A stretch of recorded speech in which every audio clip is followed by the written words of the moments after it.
It is just ridiculous, and it just feels so incredibly hypocritical.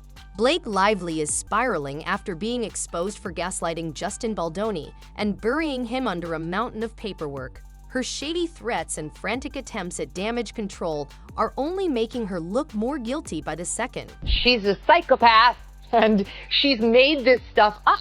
Even her once loyal feminist supporters are quietly distancing themselves, realizing this meltdown has gone beyond the point of defense. Apologies to Justin Baldoni. This woman and her legal team actually thought the best way to go after Justin Baldoni was to hit Wayfarer Studios with 1,600 production requests and 107 interrogatories.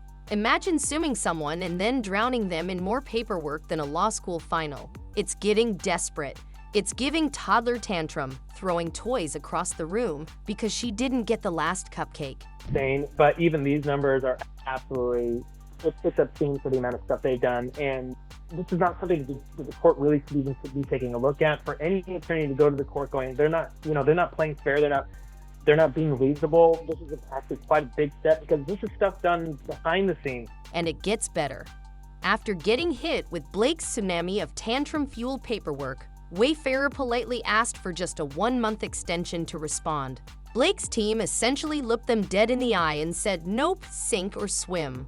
Honestly, it's almost impressive how quickly Blake managed to make herself look guilty without even breaking a sweat. There seems to be a lot of legal gaslighting, to coin it what Kim has said, where they do just feel like they're drowning them in motions and derogatories and everything. You sort of stretch it out, cause them more time and money, which clearly they have. But is that a tactic that's common in these types of things? Is that a normal person might have thought, hey, maybe not acting like a courtroom nightmare would help our case. But nope, Blake's team went full scorched earth, practically stapling a sign to her forehead that reads, yes, I'm definitely hiding something. unbelievable? Blake Lively's team will not cooperate in court. Also, why is Harvey talking about Justin? Yeah. Meanwhile, in a hilarious twist, Ron Zambrano, the same guy who just wiped the floor with Soulja Boy and made him cough up $4 million for harassment, stepped in to break down how laughably weak Blake's victim narrative looks next to actual harassment cases. He called her antics exactly what they are: legal gaslighting. Just tossing mountains of paperwork at Justin, hoping the judge gets dizzy enough to fall for it. Would this actually be considered an attack on all victims of SH, or is this dramatic effect that she's playing? So yeah, Blake isn't trying to win, she's trying to confuse everyone. The strategy? If I can't win, I'll just turn the courtroom into chaos and hope no one's paying attention. But of course, Blake didn't stop there. She decided to take it up a notch and thought, you know what this circus needs? Let's weaponize feminism. Cue her legal team accusing Justin Baldoni, one of the rare genuinely good guys in Hollywood who spend his entire career championing women, of attacking women's rights. Because apparently asking for actual proof when someone hurls baseless accusations is now considered anti-feminist. Who knew? They start by accusing the Wayfair parties of filing their lawsuit as a PR stunt. And they continue to try to use Baldoni's feminism against him. In this quote, unable to identify any actionable statements by Miss Lively. And wait, it gets even more hilarious. Blake and her legal clowns actually had the audacity to argue that in 2025, wives aren't responsible for their husband's words. Which, okay, fine, girl power and all that. Except Blake herself literally signed the defamatory statements under penalty of perjury, like with her own hand. Then she turns around and pulls the "who me? I didn't say anything" act. If stupidity were a sport, Blake would be walking around with an Olympic gold medal and a Wheaties box deal by now. They argue she is liable for things her husbands allegedly said. In 2025, wives are not responsible for their husband's words. It is incredible that Baldoni, a person who calls himself a feminist, would take such a position. They argue that they're realizing that the loss of defamation claims subject them. Meanwhile, where's Ryan Reynolds in all this? Nowhere to be found. Mr. Deadpool himself, who never skips a chance to fire off a snarky tweet, is suddenly on mute, probably off rehearsing how to play Clueless when this whole mess really explodes.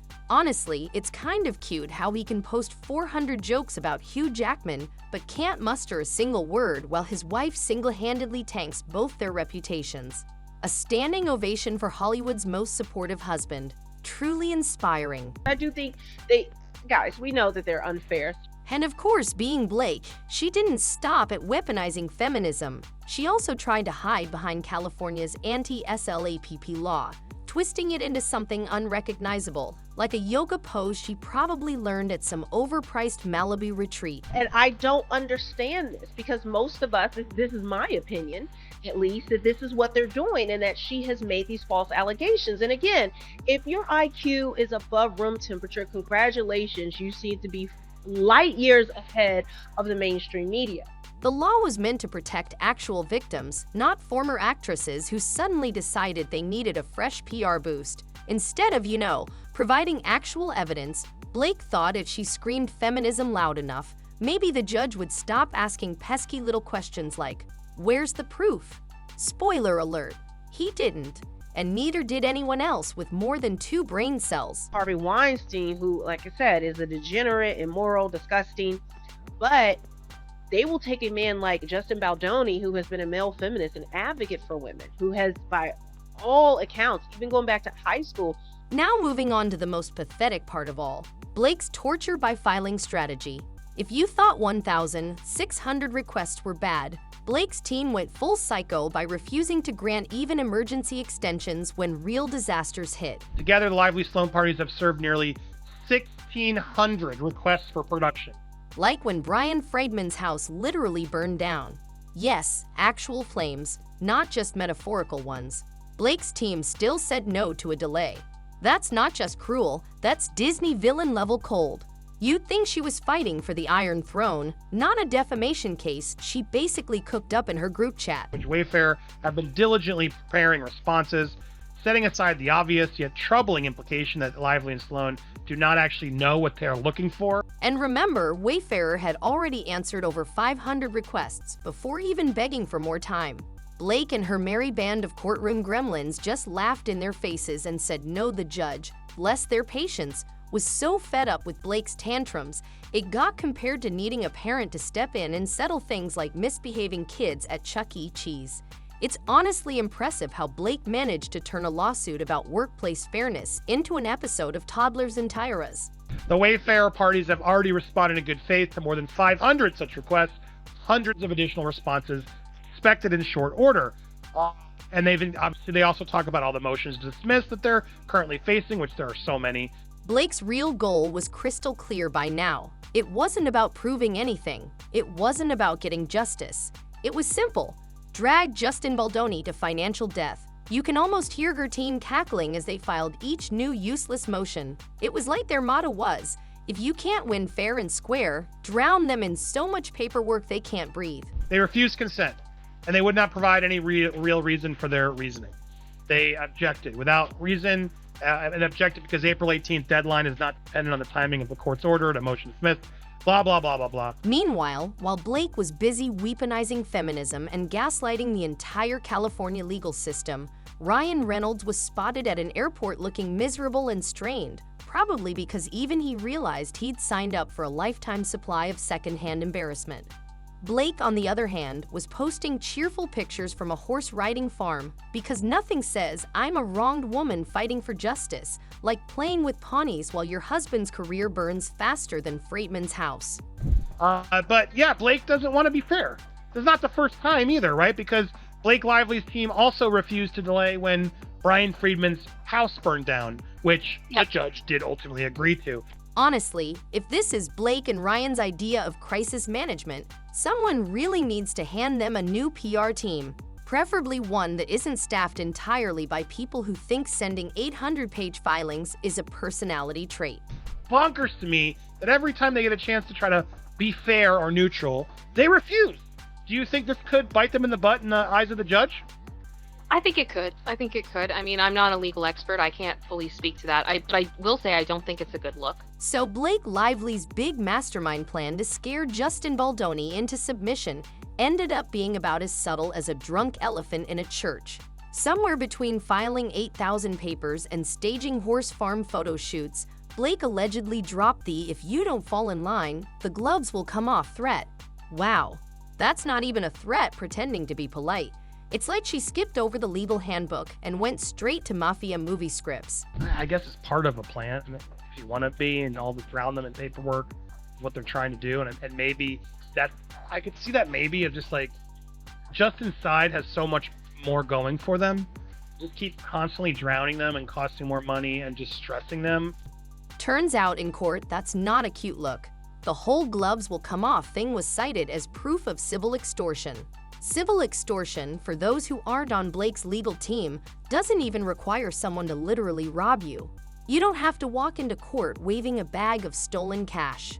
Just threatening someone's career, causing business losses, and pressuring them into doing things under fear. Yeah, that counts. And congratulations, Blake. You ticked every box. She knows maybe, okay, I'm losing. I'm going to make this as painful and as expensive for them as possible. Wayfarer's executives actually documented feeling trapped by Blake's behavior. They weren't just being dramatic. They were forced to issue a PDA letter, essentially bowing down to her, all under pressure. Imagine running your own company and getting blackmailed into signing your name to some actress's pity campaign just to stop her from burning everything to the ground. Justin and his team didn't write that letter because they suddenly developed a deep love for Blake's personality. They wrote it because they could feel the metaphorical baseball bat swinging at their knees. So if they are willing to destroy a man like Justin, no one's safe. Your son is not safe. Your husband's not safe. Your uncle, your father, men you care about in your life. No one is safe if they are able to do that to Justin Baldoni.